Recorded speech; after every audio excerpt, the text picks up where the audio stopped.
Hi, I'm Ryan Cummings from R&R Law Group. Welcome to Your Brother at Law. Here, we break Arizona law in simple, straightforward terms. Whether you need tips or insights on legal processes, I'm here to make the law easier to understand. Let's dive in and make legal knowledge more accessible for everyone. R&R Law Group.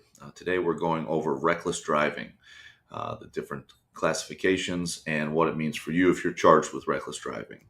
So the statute itself is pretty broad. It just says, as you can see here, a person who drives a vehicle in reckless disregard for the safety of persons or property is guilty of reckless driving. So, again, pretty broad. There's not really any good statutes or any language or definitions that are in there. It just says a reckless disregard, which can mean a varying of different things. Now, reckless driving is a jury-eligible offense, which means that if you are charged with reckless driving and you choose to take it to trial, it would be a jury trial rather than just to a judge. But if you're convicted of a reckless driving, it's a Class 2 misdemeanor. So we talk about the different classifications of misdemeanors in a different video, but just so you know, that kind of falls in the middle range of misdemeanors here in Arizona. Now, in addition to that, a judge could order you to surrender your driver's license.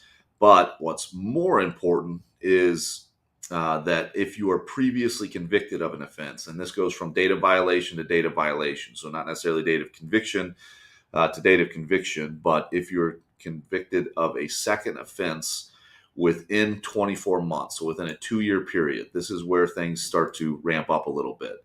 Now you're considered to be guilty of a Class 1 misdemeanor, which is the highest level misdemeanor that we have in Arizona. But again, the more important part on that is you're not eligible for suspension of sentence until you've served 20 days in jail.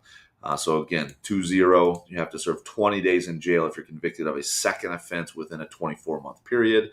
The judge could require you to surrender your driver's license, and that would be for suspend your driver's license for a period of 1 year. Again, that's a pretty harsh suspension. It's an entire year that goes on there. However, what it does have is that if you've completed 45 consecutive days of the suspension for the driving privileges, they could allow you to get a restricted driver's license. What that means is that the restricted driver's license would allow you to drive to and from work or school, for medical appointments, or for anything that's ordered by the court.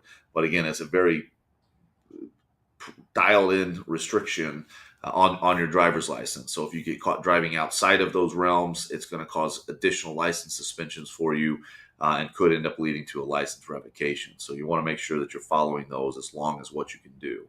Now, as you look up here, when it talks about the jail sentence, that if you're sentenced to jail and you're employed or a student, the court could allow you to be in jail or out of jail for 12 hours a day or up to 12 hours a day, 5 days a week. Now, that's what we used to call work release, but unfortunately, Maricopa County, they're not really participating in work release right now. So again, that 20-day jail period would be a full 20 days. So that could be very problematic for you, again, if you're working or if you're a student. But there's different things that we can do for you, different defenses that are always ready to go for the reckless driving. So if you find yourself charged with a reckless driving offense, don't hesitate. Give us a call. Let's set up a case evaluation. We can talk about your options. Thanks for joining us today. If you found this video helpful, please hit that like button and subscribe to our channel for more valuable insights. We'll see you in the next video.